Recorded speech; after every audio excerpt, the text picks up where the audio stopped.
Sasha Martinengo. Storming down the pit lane. Weekdays from 12 to 2 p.m. Central African Time. On balls.co.za. Your radio. So today is like a Wednesday, but for me it's like a Friday because I've got to go off to Durban tomorrow for Top Gear. And every Thursday, of course, we have our feature which goes like this. Who the is? Well, there we go. Who the is? And one of the first people I actually got hold of when wanted to start this feature was Little Miss 79, otherwise known as Janine Mitchell. And she's in studio with us now this afternoon. And the amazing thing is I met her years ago in a nightclub. How bizarre was that?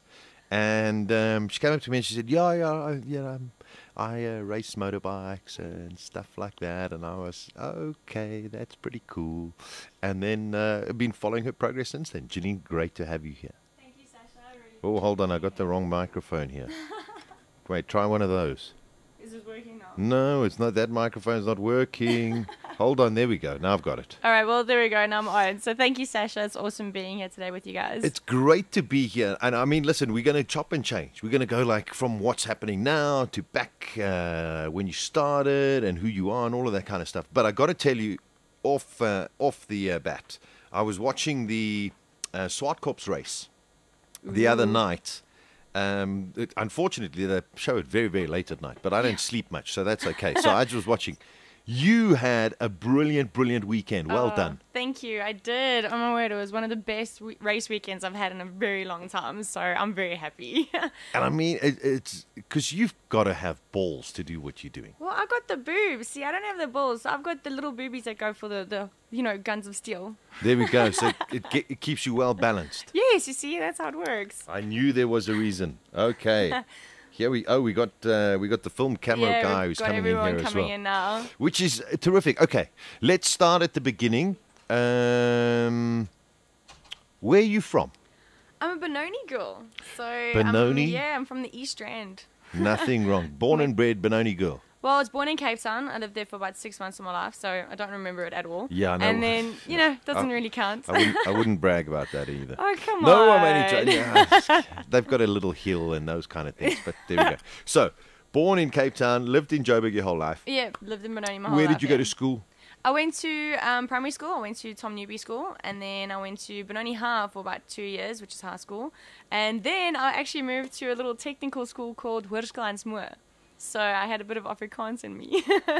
Okay, there we go. And so you went to a technical school. I did. Why? Well, I was a bit of a adrenaline junkie since I can Yeah. remember, and I enjoyed everything to do with practical. So I decided to go more of the technical route, and I had technical drawing matric as well as motor mechanics. Oh, really? I love cars, so I wanted to learn how to work on them. So you learned how to like sort of do basic mechanics. Oh, I promise you, I actually had to, the one day, we had a big test. I mean, I think we had to do cam timing was the one, and it was all manual, not. And then I think the other day, when I was there, we had to do change the piston rings. So in front of the whole class, and I remember it was technically an all-boys school because I was the only girl in that class, and it was hilarious. They all loved it. This girl putting on piston rings. But you could do it. I did. And I bet you it was the best. It was. Okay, well, show us your hands. Let's see your hands. No, but face them the other way. God, you see, if you look at my hands, I've actually got the calluses coming on the inside. I've got the titanium pinky from racing, and then but other than that, I'm trying to be ladylike. No. I think you're doing a superb job. We'll talk about why you've got titanium in your little pinky, because this is a risky kind of game that you've decided to embark on. Just a little. Just a little. Yeah. I mean, so you were at technical school. Yes, I was. And you're learning how to tinker with cars, and then all of a sudden, what drove you to two wheels? Well, the first time I ever went to go watch racing, I went with a friend of mine who owned a bike, and my mother, who was such a sweetheart, let me go and ride with him to go watch a race. On the back? On the back. I went pillion, yeah. What's wrong with your mother? What's wrong with the mothers of today? Well, if it wasn't for her, I must admit. So it's actually good that she was like that, because she's now groomed me into being the woman that I am today. And I went to go watch racing, and then there was another woman called Wilmarie Janssen van Rensburg. And watching her, she won that race. And I was actually too nervous to go up to her and speak to her. So my friend, who I was with, he basically went to her and said, listen, she wants to race. How do I get going and where do I start? And then from there, we got in contact with Alan, who I'm just going to mention a little hello there. Hello, Alan. Hello. And so from that little family, they got me into racing, and I started on the Derby development class. So it's all because of those people that have got me to where I am today, pretty much. Okay, now what is the Derby development class? Well, it's not around anymore, excuse me. Okay. And it's similar to the NFF's 100 that they've got now on the regional calendar. So basically, you pay a certain amount to start in the beginning of the year, and you get a bike, you get to the track, and everything's sorted. So And it's 100cc. Well, that one was mine was a 75cc, but the one that they've got now is The like NFS. 100. No frickin' speed. I think it is. Yeah, the NFS or something like that. Okay, whatever it is. And basically, it's a great way for people to start that don't have a biking background, because my family, I was the little one who loved motorsports and speed and everything to do with that. So for them, they had no idea where to start. So it was great, great grounding for any family to get involved in that kind of environment. And then every year I just got bigger and bigger and bigger. So, and then I landed up on 600s. Yeah, which is relatively big and pretty damn powerful as well. Yes. So, in studio guest this afternoon is a remarkably talented Janine Mitchell. She's on Facebook, she's on Twitter, which is Little Miss 79. Yep, Little Miss _79. Little Miss _79. If you have any questions, send them through to me on Twitter at F1 Sasha, otherwise at Balls Radio. She's going to be with us for quite a while in studio, so ask her anything. There's lots that we want to get through. We found out that she started on no freaking speed little bikes and derbies and those kind of things, derbies, and of course she now races in the 600s, which is like super bike, proper fast stuff, and we'll find out how she got there, why she's still there, and where she wants to go to. So stay with us right here on Gearz. It is this. Who the is? Her name is Janine Mitchell, and she races 600. Is it called super bikes or super stocks or? It's called Super Sports. Super Sports. So, yeah. Super Sports. And, well, besides being very, very pretty, she's also incredibly talented on a motorcycle. Okay, so we're going through a little bit of a timeline. So you started on your little derbies, then you got bigger and bigger and bigger. Motorsport is not a cheap sport. No, okay. It definitely isn't. All right. So the thing is, now you sit there, and so how did you sit and decide, okay, well, where did you go from 100s or 75s? Did you go up to 100s or 150s, 250s? Well, basically, I actually came from horse riding, so the comparison with regards to horse riding at that time and racing motorbikes was actually cheaper to race motorbikes. But so I started on the Derby and the 50cc. Then the following year, I went to 125s, the Aprilia 125, and at that stage, the year I decided to go to 125, everyone in the class decides to go to a GP 125. So as you know, MotoGP 125s are a lot quicker than the standard ones. So there's me. For the whole season, I tried to just not get lapped. I'm not even joking. But you got great experience. Yes, no, I did. And you are on an Aprilia. I know. Oh yes, I loved it. Stunning little machine. They are, I must admit. Sure. They really were. And then the following year, I went up to 400cc, and actually, sorry, I forgot. In the 125, when I was racing 125, I was still doing the Derby class, and that was my first basically season of achieving something in motorsport. I was the first girl to win races in the Derby through that season, as well as I finished third in the championship. So I was quite proud of that one. Brilliant. Yeah, so that was quite awesome. And that is terrific. Yeah, so I started a little tradition, because the following year, another girl also, she finished third in the championship, so it was quite nice. And then, the following year, I went up to 400s, had a really terrible year. And Why? It just was one of those seasons, power? Yeah, well, I basically, for example, the one year I went to East London for the All Bike Day.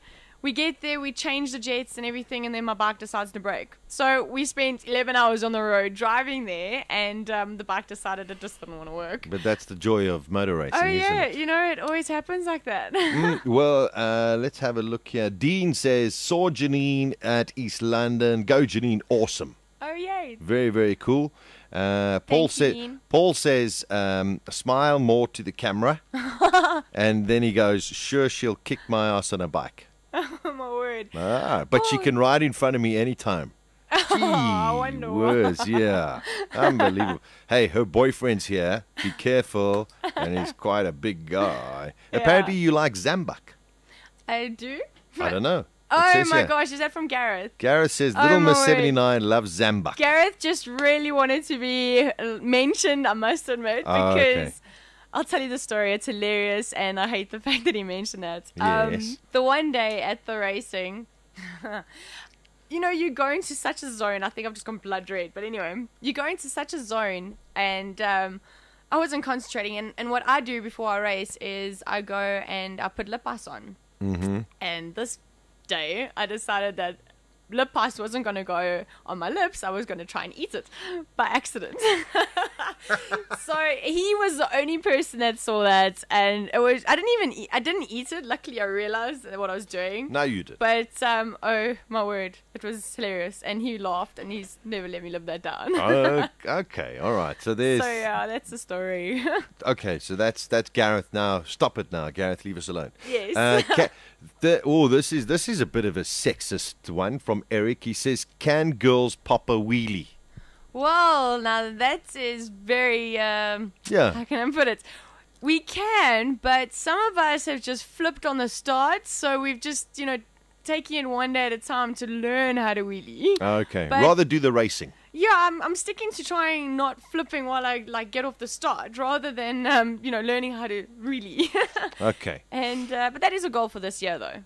I want to try. All right. Now, before we get into where you are racing now, let's go back. I saw some pictures, I think, on your Facebook page, and we're going back. I think it's 5 years. You had a big accident. Yeah, in Okay. 2007. Yeah. What were you riding? It was my first season on the 600. I Okay. got a Yamaha R6, Which is a stunning bike. especially that one. The people that it was worked by Alan's family, and worked on, and I just loved it. And at that stage, the racing wasn't so strict, so you're allowed to modify the engine. You're allowed to do a whole bunch, and it was very quick. And coming at Swartkorps, which is now become my favorite track. Around turn 3, which is a bit of a long sweep. Very quick. I crashed at, I think it was between 180 to 190 k's an hour, and I crashed into a little tire wall. If you watch the racing now, you'll see that when the bike's on, there's a yellow balloon that they put there now, but it wasn't there when I crashed. And my bike pretty much followed and hit me at the same time, so we hit the wall together, bounced off, and I was lying there. And I hadn't broken a bone until that situation, and now I've broken 12. Yeah. And we just laugh about that. There we go. Yeah, How's your it life happens. been? Well, I've broken 12 bones, but man, I'm just loving life at the moment. When you had that big accident, did you sit maybe when you were in hospital, and fortunately you've recovered superbly? Yeah, luckily. But I mean, did you sit there and think, why am I doing this? I did. I must admit, lying there, I had, I can't remember how many drips I had on me and everything, and I was in ICU and everything, so it was a bit of a big crash. I thought to myself, I was like, I'll just be a pit girl. But then I watched, actually it's weird how these things happen, because while I was lying there, my doctor decided he wanted to come and explain to me my titanium fingers and how I'm going to have to go for occupational therapy and everything. And the racing came on at Swartkorps with Sheridan Marias doing a 101. And I actually stopped the doctor. I'm like, hold on. And I wanted to watch the rest of him riding. And from that moment, I just, something inside of me said, I can't give up. It's just, that's what I want to do and that's what I need to do. So it was hard coming back, but I did definitely, second guess myself on whether or not I can handle the pain and all of that. And ICU was a bit of a tough experience. I didn't handle morphine. I think I got morphine and pethidine. Pethadine's very good. It is, but Yes. not after 5 days. Well, I don't know. I had it a few days, and I was loving life when I was Oh, on you pethidine. lucky. No, my body didn't like it very much. Oh, okay. So, yeah. But it was definitely one of those experiences that I needed to have because it's made me a stronger rider today. Ah, okay. This is an interesting question. Comes from Jack Firth. Why didn't Daddy let her ride a bike to school? Oh, well, my parents actually don't like motorbikes on the road, which, you understand, especially living in South Africa. We don't have, I don't know, I'm not going to be very political right now. That's fine. You can do and say as you please. Well, it's... We don't think bike enough. Yeah, thank you. Yeah, we don't. And it is a bit more dangerous. And also on the track, you can do so much more on a track than you can on the road. Without, you can go as quick as you want. You can go and have a bit of a dice with someone else. So that's why they preferred me just to rather stay on the track. Yeah. And I'd probably do stupid things on the road. No, then you'll pop your wheelies. Yeah, exactly. There we go. Next to the cars and be like, hey. This one comes from Van Kutsia. He says, big respect to the lady for her career choice. It rocks to see a girl give some horns in a man's world. Thank you very much. Very nice one. That's very, very cool as well. Okay, listen, we've got lots to talk about because I want to talk more about family. Okay. Then I want to talk, of course, about your racing that you're doing now, who's supporting you, etc., etc. And then also... boyfriends, it's a man's world, but it's not so easy when all of a sudden your girlfriend is just a hell of a lot quicker and a little bit more boy than you are. Yeah. All right, so we're gonna spend a lot of time with Janine. That's just gone 12:30 CAT. It's Gearz Balls Visual Radio. Who the f is Janine Mitchell? Stick around. Who's in studio? Who is a tremendously talented rider who rides in the 600 Superstars series in South Africa. We'll get to that in a short while. In the last bit that you were listening to, we were talking a little bit about when she was in hospital back in 2007 and told the doctor to wait because she was watching the screen and she saw Sheridan do a 101. Now, just to give you, maybe you don't understand what that means. A 101 was the time that he set going around Swartkorps. And I remember talking to you sort of by accident because I was meant to phone some girl in on a yacht in Monaco, and I phoned you just about on the grid ready to go racing at Swartkorps, which is the weekend that you really, I think you rode impeccably. And you were setting your sights and doing a 104, or you're just done in the practice day. I think you'd done a 104. Yeah, or I think, practice day I was doing 104s. Yeah, I was, yeah. And then you managed to beat that time as well in the race. First race, I basically, I can say this now, Yeah. but I'm now officially the fastest woman at Swartkorps Raceway. So, yay! I'm very happy about that. There we go. The fastest lady on 2 wheels. At Swartkorps. She's got big balls. Yeah, one of those. Yeah, something like that. Okay, that is amazing. So, That's a great achievement. Thank you. I'm very happy. It's taken a lot of hard work, but I'm there now. And basically, I did a 103.9. And the leaders that day were doing a 102.8, I think it was. So, I mean, that's for second unbelievable. race when I did the 103. So I'm almost there. It's very exciting. Hopefully the next national I'll be there with top 5. That is amazing. I think that's, there we go. There are the goals. All right, before we get on to your racing now, and you're racing for Kawasaki. Yes, I am. Okay. I want to go back to your family. So your mother says, okay, you can go with your friend or whatever on the back of his motorbike. You get this little bit of a bug. They say, listen, we don't want you on the roads, which is fine, fair enough, or whatever. How did your parents react to your accident in 2007, the big one?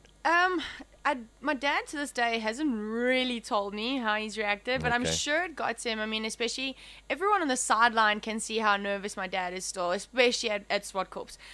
Because luckily my mother wasn't there that day. It was a Friday practice, and I basically crashed where everyone can see. So my dad literally saw me flying in the air, hit this wall, bounced from this wall, my bike hit me kind of thing, and I'm not moving. And I was lying there for about, I don't know, say 5 minutes, and I wasn't moving at all. So my dad's heart must have stopped. Sure. And then, I mean, I was in Unitas Hospital in Pretoria, and we come from Benoni, and they used to come through every single day, and they would drive through after work and come and see me and see how I'm doing. So I think that whole environment, and especially coming home, having to look after me, you know, when Yeah. you're injured, people don't realize that you can't do anything. I couldn't bath, I couldn't wash my hair, I couldn't do anything. My mom, so they looked after me, and I As think, parents should. yeah, and I'm really grateful for that. Yeah, it was the one day my mom washed my hair and I was lying down and couldn't move for about half an hour until the neck brace dried. So it was they're very supportive, and I think they stressed seeing the crash, but at the end of the day, like my dad always says, he'll support me in anything I want to do. That's So, amazing. yeah, I'm very, very fortunate of that. And my dad's an athlete as well, so he comes from the rugby background. So for him, Okay. you know, for him, he understands, and he ran comrades about 12 times, so he understands what it takes to go for something and not to give up. That's So, incredible. yeah. That's brilliant to hear.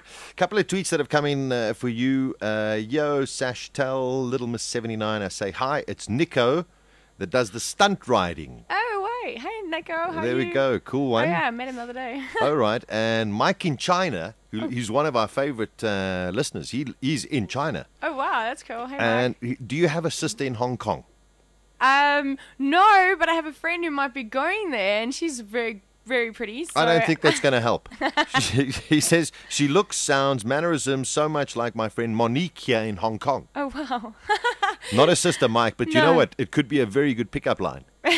Good luck with that. Good luck with that. Okay. Good question here from Cape Town Grant. Will you only ever date a petrol head? No, actually, I don't. Okay. Let's talk a little bit about your personal life. You know, we won't delve too much into it, but I mean, I suppose being at racetracks all of the time, you're surrounded by the same kind of individuals, same kind of desires, wants, etc., etc. Number one, have your peers, and I'm talking like your male counterparts Yeah. in racing, have they treated you the same? Or do they sit there and get their neck up a little bit to sit there and go, there's no chick that's going to beat me? Very much so. They do not like it. They have a lot of respect, which is nice. Okay. They do respect the fact that we are up there with them, but they still don't like it at the end of the day. And Especially when you beat them. yes, and I've had a few incidents where the one guy, he's overseas now, so I need What's to get his there. name? Bjorn Esmond. Shame, I'm Okay. sorry, Bjorn. He says Did he give you a that- nudge? No, he's actually said if I beat him, he's going to stop racing. So that's my little goal. Well, that's it. And he's racing overseas. Yeah, so he's there and he's doing very well though. He's Okay. got a lot of talent, so he's doing well.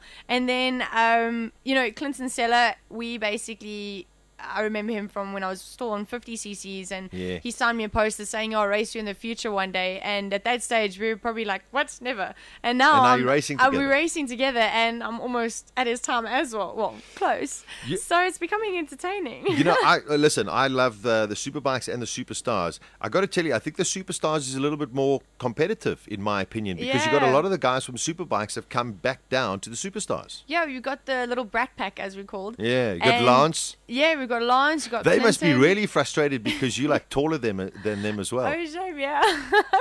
Poor little Lance. I know. And especially in your high shoes that you're wearing today.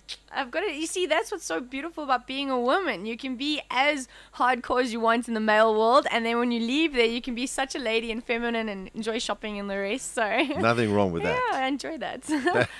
Okay, so we got this Bjorn guy out of the way there, and the guys who get a little frustrated because they're racing against a girl. Yeah.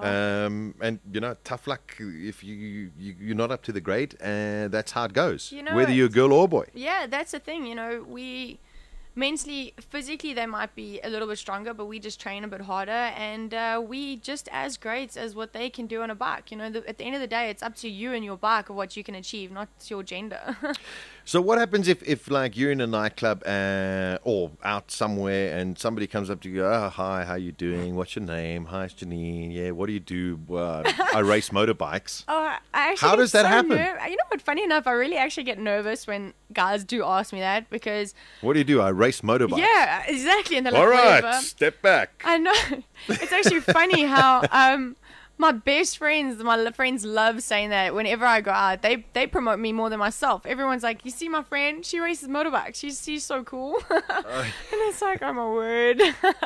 It's just my sport. There's nothing, fancy. But I mean, has it intimidated some people that you've met over the years? The environment definitely is a bit intimidating having a female, and it happens a lot where a successful female, dominating in a male world, some men can't handle it because Sure. they're supposed to be the man in the relationship kind of thing, and some of them are just a bit stronger than others.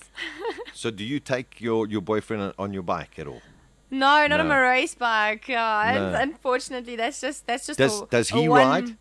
ride? He used to, Oh, okay. but not anymore. No, I think he's leaving that to me. Okay, because you beat him and now he doesn't want. Now, 2 wheels. Give me 4 wheels now. Yeah, he's more of the 4 wheels kind of guy, so we'll stick to that one. That's awesome. Cape Town, Grant. There we go. Thanks. You're just saying, well, very cool. First time listener. That is really, really cool. Oh, yay. Another one here. Little Miss 79, you definitely a champ. We'll always look up to you, hopefully to get some training with you.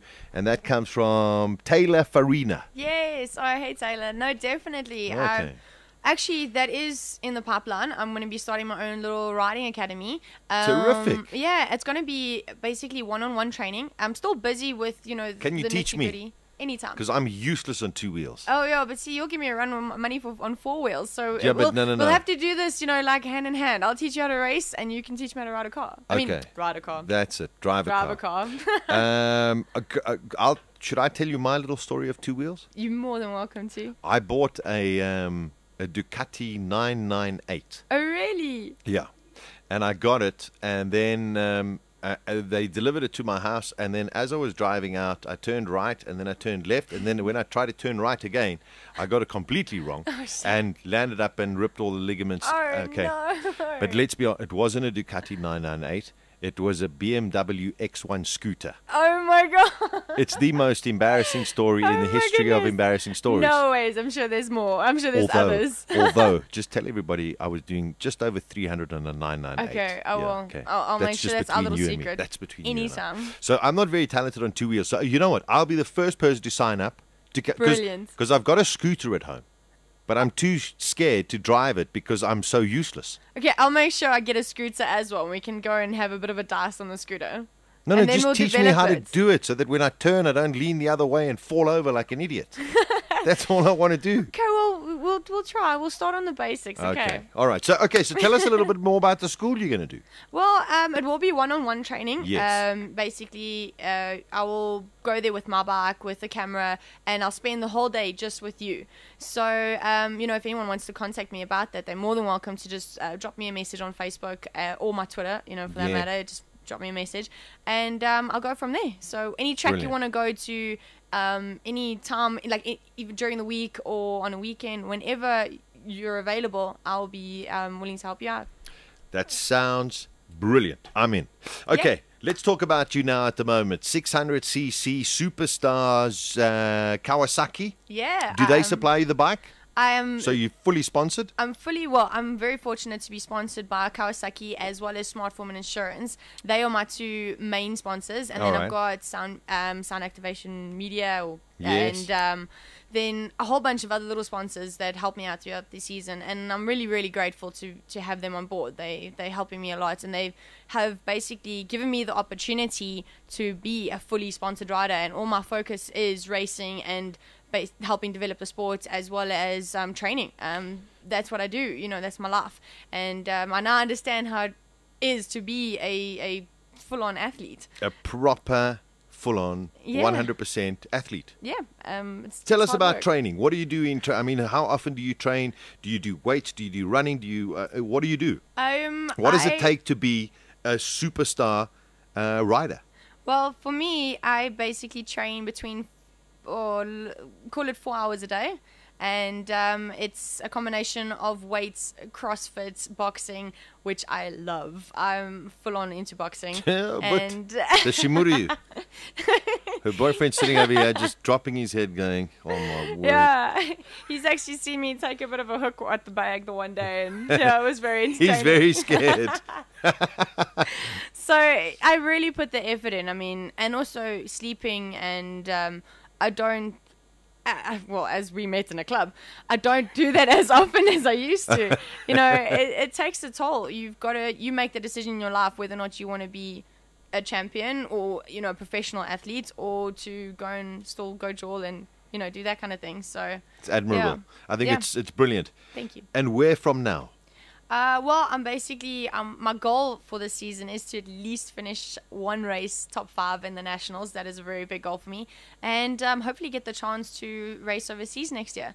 Stunning. Yeah, I really want to try and go and take on, as Sheridan has now, being a South African, and Ronan and all of them that are overseas at the moment, to have a woman there also making South Africa proud, because we do develop some fantastic motorsport athletes in this country. So it's I want to try put my name out there. Yeah, well, there we go. Kawasaki. There we go. Now you've got, they're going, rands, euro, rands, euro. Whoa. It makes a little bit of a difference. It is. It isn't easy, I must admit. It's going to take a lot to be able to get there, first of all. But hopefully I'll get the backing, and I've got great people supporting me, and we'll see, hopefully some more people will come on board and I can get there. Well, listen, we wish you, I think all of the Gearz listeners, and of course, personally for myself, wish you all of the best for the rest of 2012. Yay, thank you And very much. hope you achieve that top 5. I'm sure it's coming. I think the way you rode at Swartkorps, I think gives you such a boost of confidence as well. Thank you, yeah. I know you're racing again this weekend at Swartkorps. Yeah, I've pretty much, I've been invited to race this weekend at Thunderbikes. It's not really, I'm not going to take any points or anything, because I'm a national rider, and they Thunderbike riders, so they coming in basically as track day riders. So it just that gives them the opportunity to race against us for the times that we're doing, just to try and see where they fit in. Yeah. And just to get the chance to race again. I can't wait for that, because we off for now for a little bit of a off season. So yeah, frustrating. When's your next national? Oh my word, it's only in August. In August, and where's that going to be? The first one will be at Pekisa Raceway, the beginning of August. Yeah. Great circuit for bikes. Oh, it's brilliant. It's It was fast. what was developed for bikes. Yeah. Oh, between Pekisa and Swartkorps, they're pretty much my favorite tracks.